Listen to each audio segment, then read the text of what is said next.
بسم اللہ الرحمن الرحیم۔ السلام علیکم ورحمۃ اللہ وبرکاتہ۔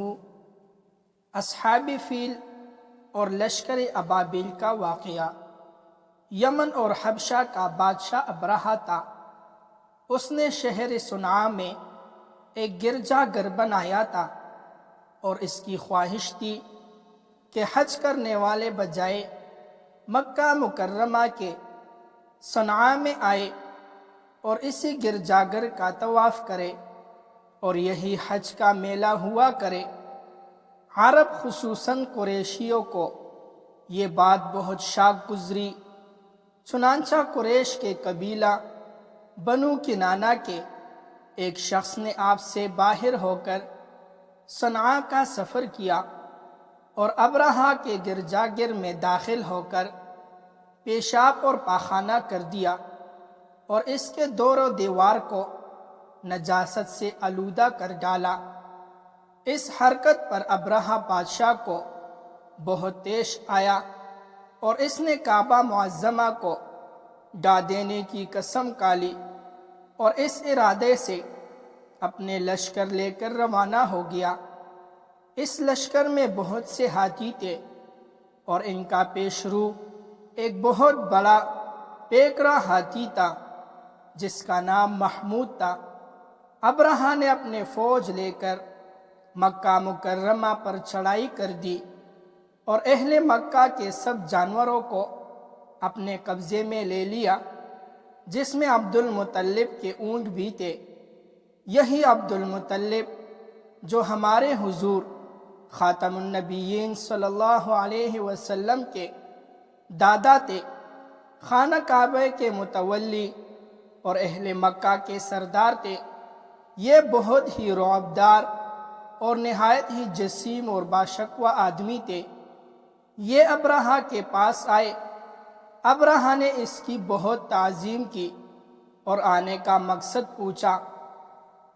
آپ نے فرمایا کہ تم میرے اونٹوں کو مجھے واپس دے دو۔ یہ سن کر ابرہہ نے کہا، مجھے بہت بڑا تعجب ہو رہا ہے کہ میں تو تمہارے کعبے کو ڈا دینے کے لیے فوج لے کر آیا ہوں، جو تمہارا اور تمہارے باپ دادا کا ایک بہت مقدس اور محترم مقام ہے۔ آپ نے اس کے بارے میں کچھ بھی مجھ سے نہیں کہا، صرف اپنے اونٹوں کا مطالبہ کر رہے ہیں۔ حضرت عبد المطلب نے فرمایا کہ میں اپنے اونٹوں کا ہی مالک ہوں، اس لیے اونٹوں کے لیے کہہ رہا ہوں، اور کعبے کا جو مالک ہے وہ خود اس کی حفاظت فرمائے گا، مجھے اس کی کوئی فکر نہیں۔ ابرہہ نے آپ کے اونٹوں کو واپس کر دیا۔ پھر آپ نے قریش سے فرمایا کہ تم لوگ پہاڑوں کی گھاٹیوں اور چوٹیوں پر پناہ گزیر ہو جاؤ۔ چنانچہ قریش نے آپ کے مشورے پر عمل کیا۔ اس کے بعد حضرت عبد المطلب نے کعبہ کا دروازہ پکڑ کر بارگاہ الہی میں کعبہ کی حفاظت کے لیے خوب رو رو کر دعا مانگی، اور دعا سے فارغ ہو کر آپ بھی اپنے قوم کے ساتھ پہاڑ کی چوٹی پر چڑھ گئے۔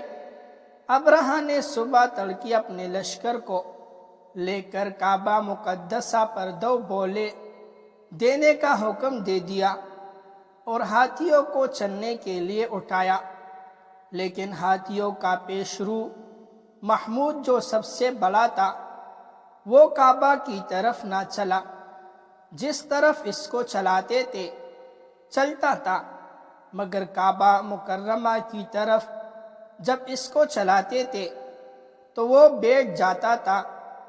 اتنے میں اللہ تعالیٰ نے سمندر کی جانب سے پرندوں کا لشکر بھیج دیا، اور ہر پرندے کے پاس 3 کنکریاں تھی، 2 پنجوں میں اور 1 چونچ میں۔ ابابیلوں کے اس لشکر نے ابرہہ کی فوجوں پر اس زور کی سنگباری کی کہ ابرہہ کی فوج بدحواس ہو کر بھاگنے لگی، مگر کنکریاں کو چھوٹی چھوٹی تھی، لیکن وہ قہر الہی کے پتھر تھے کہ پرندے جب ان کنکریوں کو گراتے تو وہ سنگریزی فیل سواروں کے خود کو توڑ کر سر سے نکل کر جسم کو چیر کر ہاتھی کے بدن کو چھیدتے ہوئے زمین پر گرتے تھے۔ ہر کنکری پر اس شخص کا نام لکھا تھا جو اس کنکری سے ہلاک کیا گیا۔ اس طرح ابرہہ کا پورا لشکر ہلاک اور برباد ہو گیا اور کعبہ معظمہ محفوظ رہ گیا۔ یہ واقعہ جس سال وقوع پذیر ہوا، اس سال کو اہل عرب عام الفیل یعنی ہاتھی والا سال کہنے لگے، اور اس واقعے سے 50 روز کے بعد حضور سید عالم صلی اللہ علیہ وسلم کی ولادت ہوئی۔